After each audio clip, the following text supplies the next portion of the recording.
என்னது? அண்ணன் மேல ஒருத்தனை கை வச்சுட்டாங்களா? விர்ச்சுவல் வாரியர்ஸ்ல என்னய்யா பண்ணிட்டு இருக்காங்க? என்ன கை வச்சதே விர்ச்சுவல் வாரியர்ஸ் தாங்க. என்னையா சொல்ற? இந்த 2026 யாருக்கு எப்படி இருக்கோ என்னன்னு தெரியல. ஆனா நம்ம அண்ணனுக்கு 7.5 சனியா பிடிச்சி ஆட்டுது அப்படின்னு நினைக்கிறேன். கரூர் சம்பவத்துல ஆரம்பிச்சு ஜனநாயகன் மூவி ரிலீஸ் வரைக்கும் பயங்கரமா வச்சு செஞ்சிருச்சு. ஆனா போதும்பா கொஞ்சம் ரெஸ்ட்டை கொடுங்க, அடி வாங்க முடியல அப்படின்னு சொல்லி சனிலா நானே ஃபீல் பண்ணேன். அதுக்கப்புறம் பயங்கரமான ஒரு சம்பவம் நடந்தது. ஸோ எல்லாருக்கும் தெரியும் அப்படின்னு நினைக்கிறேன். ஸோ நம்ம அண்ணனும் அவர் மனைவி சங்கீதா அவர்கள் வந்து டிவோர்ஸ் அப்ளை பண்ணியிருந்தாங்க. என்ன அப்படின்னு சொல்லி ஒரு 24 பக்கத்துக்கு விலாவரியா வந்து சொல்லியிருந்தாங்க. ஸோ நிறைய வீடியோவில் அதை பற்றி பேசியிருப்பாங்க அப்படின்னு நினைக்கிறேன். ஸோ நம்ம அந்த பக்கம் போக வேண்டாம். டிவோர்ஸ் அப்ளை பண்ணியிருந்தாங்க. ஸோ ஆல்ரெடி அண்ணன் மேலே கடுப்பாக காண்டா இருக்கிற சில பேர் இதை காரணமாக கட்டியே பொழந்து எடுத்தாங்க. அடி பயங்கரமாக விழுந்துச்சு. உண்மையை சொல்லணும், ஏன் நம்பலனாலும் அதுதான் நெசம்.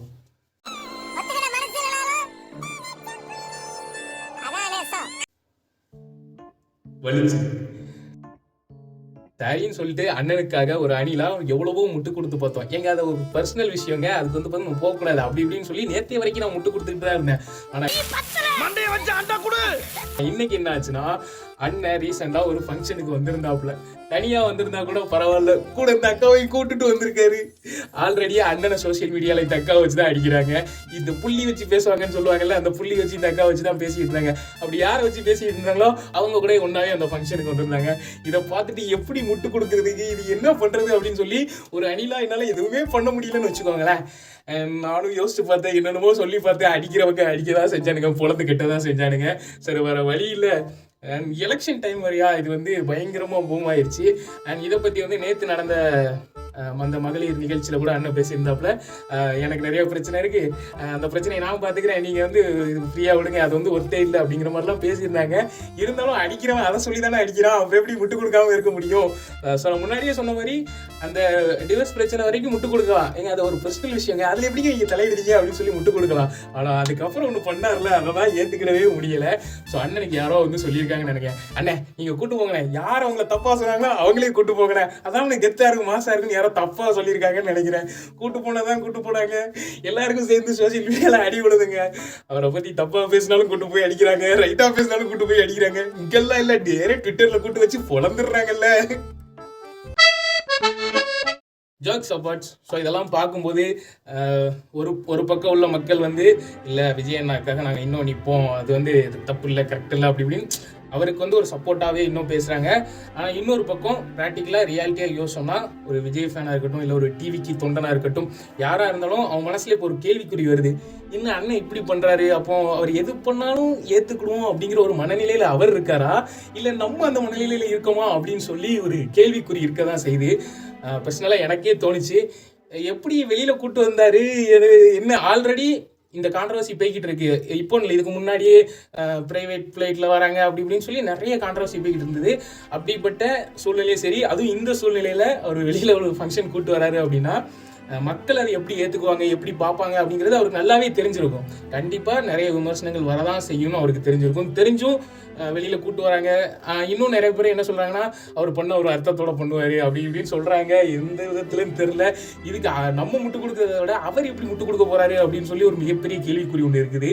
ஸோ பார்ப்போம் என்ன பண்ண போகிறாங்க அப்படிங்கிறது. அதுவும் எலெக்ஷன் டைம் வேறு நெருங்கிக்கிட்டே இருக்கா. ஸோ இந்த விஷயத்துக்கு முன்னாடி வரைக்கும் இருந்த மனநிலை அப்படிங்கிறது வேற, இப்போ இருக்கிற மனநிலை அப்படிங்கிறது வேற. ஸோ இது ஓட்டிங்கை பாதிக்கலாம் அப்படிங்கிற ஒரு கேள்விக்குறியும் உண்டாகிக்கிட்டு இருக்கு.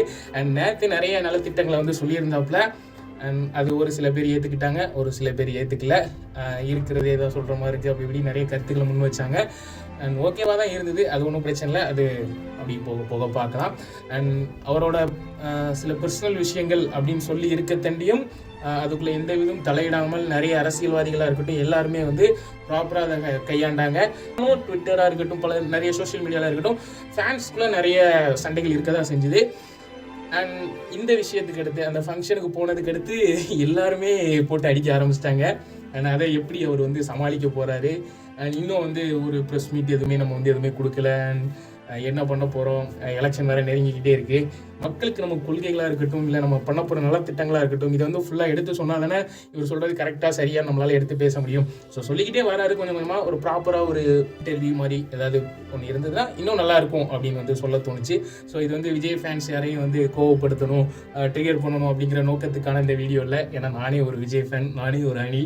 ஸோ அந்த நோக்கத்துக்காக இல்லை. ஸோ என்னோட மனநிலை இப்போதைக்கு இப்படி இருக்குது. இதே மாதிரி நிறைய பேர் யோசிக்கிறாங்க அப்படிங்கிறதுக்காக தான் இந்த வீடியோ. கடைசியில் எங்கள் அண்ணனை எங்கள் கையாலே குத்த வச்சிட்டீங்களடா, எங்கள் அண்ணனுக்கு ஒன்று எங்கள் அண்ணனே அடிப்போம், எங்கள் அண்ணனுக்கு ஒன்று எங்கள் அண்ணனே அடிப்பண்டா. எலெக்ஷன் டைம் நெருங்கிட்டு இருக்கு. இந்த மாதிரி நிறைய விமர்சனங்கள் நிறைய வந்தாலும் ஒரு டிவிகே தொண்டனாக இருக்கட்டும், இல்லை தளபதி ஃபேன், காமாக இருங்க, ரொம்ப போட்டு ஃப்ரெஷர் ஆகாதீங்க. ஸோ விஜயண்ணா சொன்ன மாதிரி அந்த பிரச்சனையை அவர் பார்த்துக்குவார். நீங்கள் சோஷியல் மீடியாவில் சண்டை போடுறது, வேற ஒருத்தங்களை எடுத்து ட்ரோல் பண்ணுறது, அந்த மாதிரி எதுவும் இல்லாமல் அவர் சொல்ல ஒரு விஷயம் என்ன அப்படிங்கிறத கேட்கலாம். ஸோ காமாட்டிங் பண்ணுங்க அண்ட் ரொம்ப போராட்டம் வேண்டாம் அப்படிங்கிறத தான் சொல்லிக்கிறேன். அவ்வளோதான் இன்னைக்கு வீடியோ முடிச்சு. அடுத்த வீடியோ உங்களை சந்திக்கும் வரை உங்களிடம் விடைபெறுவது உங்கள் சுகுமார்.